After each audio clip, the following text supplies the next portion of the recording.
Welcome to Meet the Muse.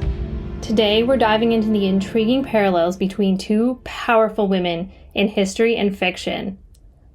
Daenerys Targaryen from Game of Thrones and Queen Mary I of England. With the full arc of Daenerys' story now revealed, we can more clearly explore how her journey mirrors one of England's most misunderstood monarchs. George R.R. Martin, the mastermind behind Game of Thrones, drew heavily from history, especially the War of the Roses, which lasted from 1455 to 1487. It was a brutal conflict of dynastic struggle, rebellion, and shifting power that ended with the rise of the Tudors. While King Henry VII is often cited as core inspiration for Daenerys, I argue that Queen Mary I shares even closer thematic parallels. Let's start with exile. Both Daenerys and Mary endured loss of status and identity. Daenerys, born into a usurped dynasty, was forced into exile across the narrow sea. Mary, once a beloved princess and the daughter of King Henry VIII and Queen Catherine of Aragon, was declared illegitimate when her father annulled his marriage to Mary Anne Boleyn. Stripped of her title and isolated, Mary experienced a form of political exile within her own homeland. Next is their right to rule. Each woman clung fiercely to her claim to the throne and to her belief in her moral and political right. Daenerys believed it was her destiny to reclaim the Iron Throne and reshape the world.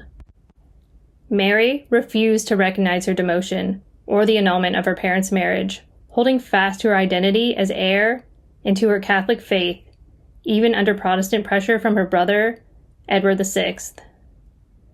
Both were shaped by persecution and unwavering convictions.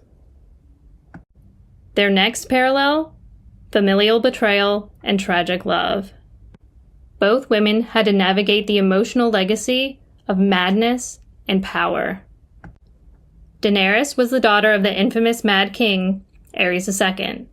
Mary was the daughter of Henry VIII, whose violent marital history defined English history, and both women were betrayed by those closest to them. Mary's younger sister, the well-known future Queen Elizabeth I, was often implicated in plots against her. Mary married later in life to Philip II of Spain. While she seemed madly in love, it was more political than affectionate on his end, and she remained deeply isolated. Daenerys, too, found new love with Jon Snow, only to be betrayed by him in the most fatal way. Both women experienced love that never truly returned their devotion. And arguably, more devastating, neither of them had children, adding to the melancholy of their legacies. Let's talk vengeance and justice. Both women embraced violence as a means of justice. Daenerys executed traitors like Randyll Tarly and Varys, while Mary sanctioned the executions of Lady Jane Grey, known as the 9-Day Queen, Thomas Cranmer, and hundreds of Protestants. Their reigns were defined not just by their right to rule, but by how they exercised it.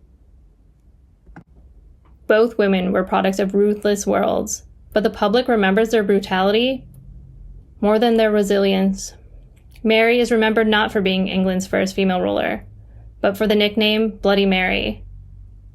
Daenerys, despite ending the threat of the White Walkers and all the other good she'd done previously, she's remembered for ash and fire. Finally, tragic legacy. Daenerys and Mary both reached the throne, but at a terrible cost. Mary, once the darling of the court, watched her world collapse when her mother was banished, her titles stripped, and her Catholic beliefs persecuted. She finally rose to power, only to be remembered for the violence that accompanied her reign. She only ruled 5 years marked by fear, fire, and isolation. Her dream of restoring her mother's memory and faith ended not in triumph, but in national mourning. Daenerys, she lost nearly everyone she loved: her parents, her unborn child, her dragons, her companions, and her lover.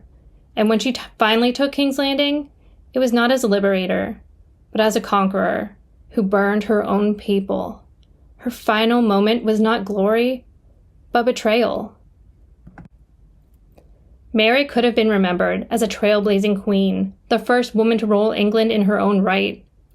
Daenerys could have ushered in a new age of freedom, but their insistence on justice through destruction reshaped how they're remembered. What do you think? Is Queen Mary I the real-world Daenerys Targaryen? Tell me in the comments below. For more character comparisons and historical deep dives, follow Meet the Muse. Who should we explore next?